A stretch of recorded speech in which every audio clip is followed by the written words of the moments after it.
Le premier rassemblement pro-palestinien à Dakar, depuis l'escalade entre Israël et le Hamas, qui devait se tenir samedi, a été interdit par le préfet de Dakar, pour non-respect des délais, pour déclarer une manifestation. Une décision qui alimente les critiques d'une partie de l'opinion, qui juge la position de Dakar trop molle depuis le 7 octobre alors que le pays est un défenseur historique de la cause palestinienne. Maillot du mythique club du Deportivo Palestino arboré, qualifié avec l'inscription « Victory of Palestine », Mansour Ndiaye tient à envoyer un message de soutien aux habitants de la bande de Gaza, qui subissent depuis 3 semaines des bombardements massifs de l'armée israélienne suite à l'attaque inédite et meurtrière du Hamas le 7 octobre. Ce militant pro-palestinien, que nous retrouvons devant la grande mosquée de Dakar, est dans l'incompréhension suite à l'interdiction du rassemblement pacifique que projetait d'organiser l'Alliance nationale pour la cause palestinienne du Sénégal. Cette association, créée en 2012 et dont il est membre, prévoyait de manifester un soutien inconditionnel à la Palestine sur l'esplanade de l'Institut islamique de Dakar. On avait pris toutes les dispositions nécessaires pour informer les autorités. On a même adressé une lettre d'invitation au ministre de l'Intérieur. Mercredi, les autorités nous ont appelés pour nous demander de nous rapprocher de la préfecture de Dakar. On a déposé la lettre le jour même en respectant toutes leurs orientations. Vendredi, ils nous ont surpris en décidant d'interdire la manifestation, se désole Mansour Ndiaye. Nous sommes des légalistes, poursuit-il. Selon le préfet, tout rassemblement doit être déclaré 3 jours avant l'événement. On ne va pas braver l'interdiction, mais dès lundi, on ira déposer une autre demande de manifestation pour le samedi 4 novembre. On attendait une marée humaine ce samedi, mais il y aura encore plus de monde samedi prochain, c'est un recul pour mieux sauter, se console-t-il. Diplomatie modérée. Mansour Ndiaye fait partie des Sénégalais qui estiment la diplomatie sénégalaise très modérée depuis le 7 octobre. Sur les réseaux sociaux, les critiques se sont multipliées depuis l'interdiction du rassemblement mais aussi depuis la publication du communiqué du ministère des Affaires étrangères sur le sujet le lendemain.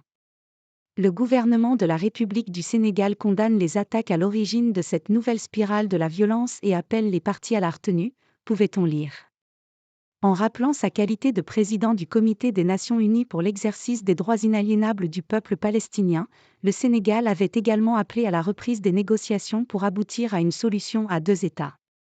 Ces dernières années, nous constatons que la position officielle du Sénégal est de plus en plus mitigée. Il veut adopter une position neutre.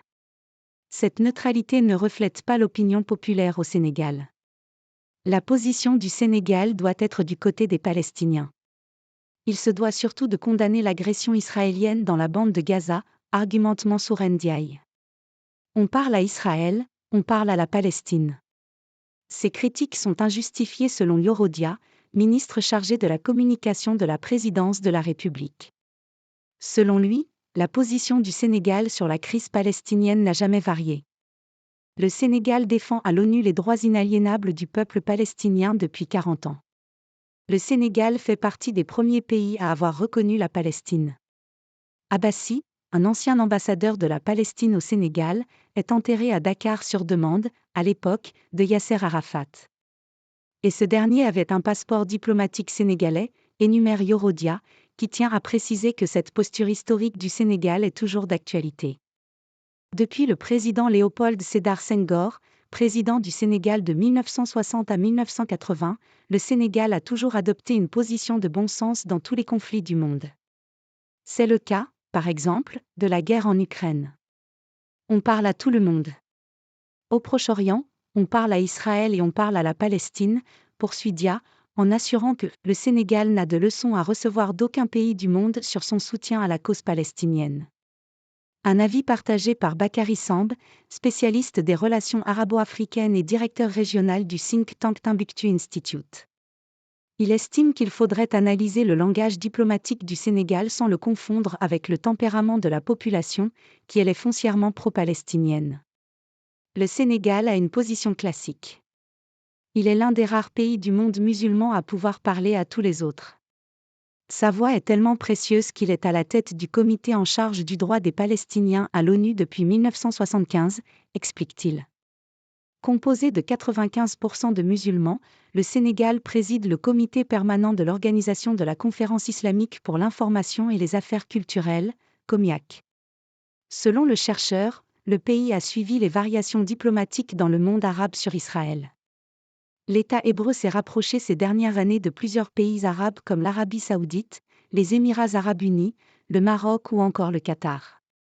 Ces évolutions dans le monde arabe ont fait que la position du Sénégal est devenue mesurée en s'agrippant à des principes qui n'ont pas changé. S'il y a une variation dans le langage, c'est lié à la variation des positions dans le monde arabe, notamment dans des pays comme l'Arabie saoudite, le Maroc et l'Égypte, des alliés du Sénégal dans la région, analyse Bakary Samb.